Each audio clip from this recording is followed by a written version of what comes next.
In the 25 years since Jennifer graduated from UVM, she has established herself as a highly successful business person. Her training in engineering and the mathematical sciences gave her an excellent foundation for engineering the global deployment of business solutions. Jennifer, welcome back to UVM, and thank you so much for being here today.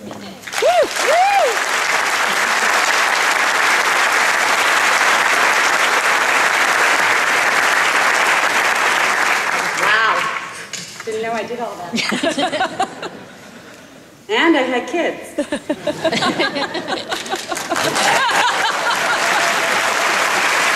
Ladies, you can do it all. I have to tell you, I am so happy to be here with you all today to share this great milestone with you. My biggest decision is glasses or no glasses. So try no glasses, because I like to see you guys. Okay, so how many here have Googled me when you found out that I was presenting today or speaking today? Anybody? All right, who's got the smartphone and doing that right now? That's 2 H's, so be careful. I'm sneaky that way. Not a big footprint on the internet. I've got my Facebook, I've got my Twitter, my LinkedIn. You're all like, okay, so why is this woman here?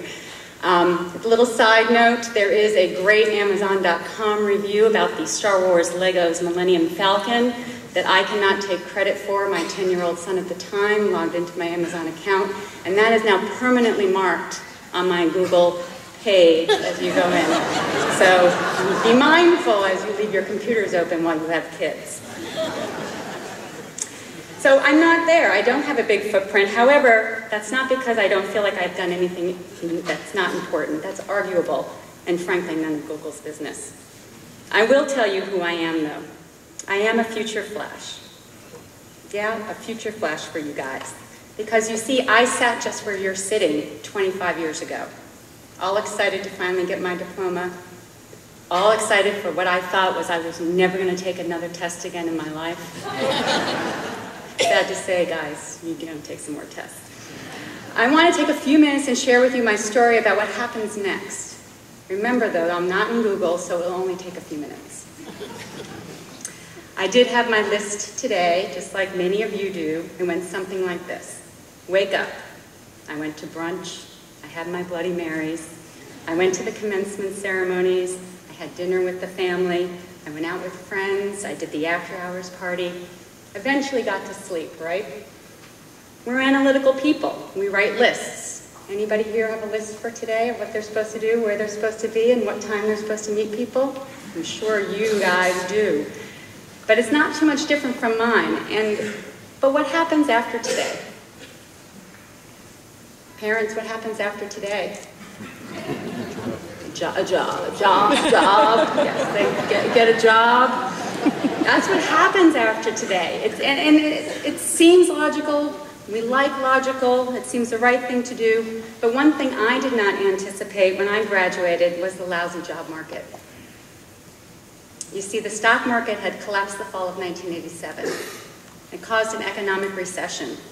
And I was about to enter the job market competing against many other people that were more experienced than I was. Does it sound familiar to today? It's not that easy to go out and turn it around and go get into the job market.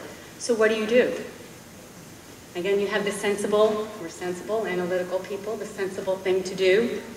You move back home. You wait it out. You go find out some parents like, no. Then you move back home.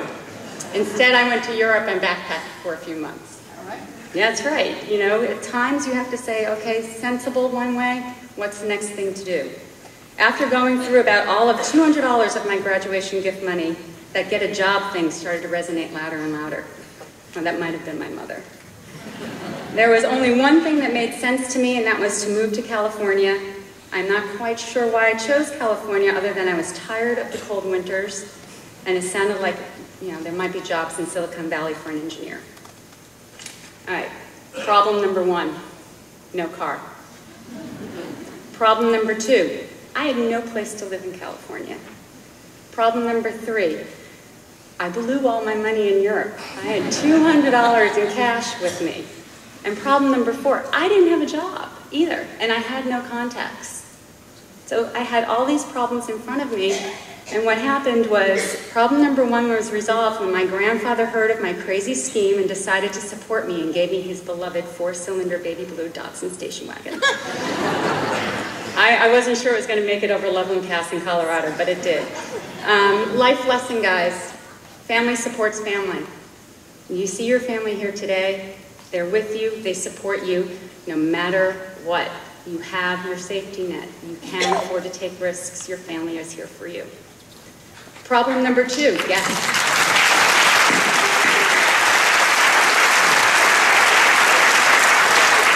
Problem number 2 was resolved when I called a friend from UVM, who I knew was also moving out to California, and she shared with me that she and her boyfriend, blah, blah, blah, would be traveling, and that I could sublet a room for a few weeks. Life lesson. You see these guys all around you? They are your friends. They will always be my friends. I've got 2 of them right up front here who graduated with me in 1988. Lifelong friends, Guy, and they will support you. So hold them dear. They're very, very special. Problem number 3, the money, was not ever really 100% resolved. I was just managed. I would sleep in the car, eat sparingly. Life lesson. Money should never stop you from attaining your goals. Money will come. Money will go. Hopefully money will come back again. But it will be cyclical. You'll have your moments, believe me. So one early morning, I left New Jersey by myself with $200, my stash of mixtapes, a car full of sweaters that I would never wear again, and a roadmap to California. When I finally did make it to California, it never occurred to me that the roommate had no idea I was moving in. I will never forget that evening. I had driven cross-country by myself, sleeping in my car, and I knocked on this gentleman's door, and all I wanted was a shower and a bed. And I introduced myself. I said, "I'm your roommate." And he just looked at me, puzzled, like, who is this person? Didn't say anything. He hesitated, and he said, "Come on in." Which was great. And to this day, Larry and I are very, very good friends, and life lesson. A random act of kindness will go a really long way. The next morning, I drove to a local temp agency because I was out of money and now really, really needed that job, and they assigned me to a local company in which I could start the following day. I figured while I was looking for that dream job, I would make do just temping, just to get by, get some money, eat. My new boss put me to work filing papers and then kindly asked me if I wanted to go to lunch with him. During lunch, he asked me a little bit about myself. As I was explaining to him that I had just graduated with an EE degree and a focus in biomedicine, he leaned over to me and asked, "Do you know what we do here?" And you guys have to remember, there was no Google and internet. So my answer to him was, "No, I don't know what you do here." And would you not know that that temp agency placed me into a prominent medical device company? 1 week later, my boss offered me a full-time position working on medical instrumentation. My relationship with Beckman Coulter lasted 23 years. Problem number 4, resolved. You see, guys, my plan was flawed, riddled with problems and obstacles. And so for those of you with a plan and list, just know that life is not a constant. And if it were, we could apply math to everything, but how fun would that be? Except for those math majors who may think of an algorithm, who think that they could make some money on some great software package with life constant. Am I in on the intellectual property on that one? That might come. This story is just one of many over the course of 25 years that I could have shared with you today. Whether personally or professionally, there were always obstacles that have stood in my way. I chose to remove them, or I chose not to. And this room is full of analytical thinkers and great problem solvers. However, overthinking and overanalyzing can be paralyzing. There is always a reason not to do something, and you need to constantly ask yourself, why not? You see, when you ask yourself why not and what if, then you begin to think differently. You explore new ideas. You create. You're not in a box. You're being you, you're applying what you know, and you're making things happen. You have all heard of the phrase mind-numbing. I'm sure there's been some classes that were mind-numbing. Let's coin a new phrase today. Let's coin a new phrase today called mind-freeing, to allow yourself to explore opportunities or possibilities. There is not one great inventor, not one great leader, not one barrier breaker that achieved their vision without having to free their mind and see past obstacles. So the journey you're about to embark on is yours and only yours to steer. Your years at UVM will provide you with the confidence, and your diploma validates your abilities. Be kind, work hard, and embrace the unpredictability of life.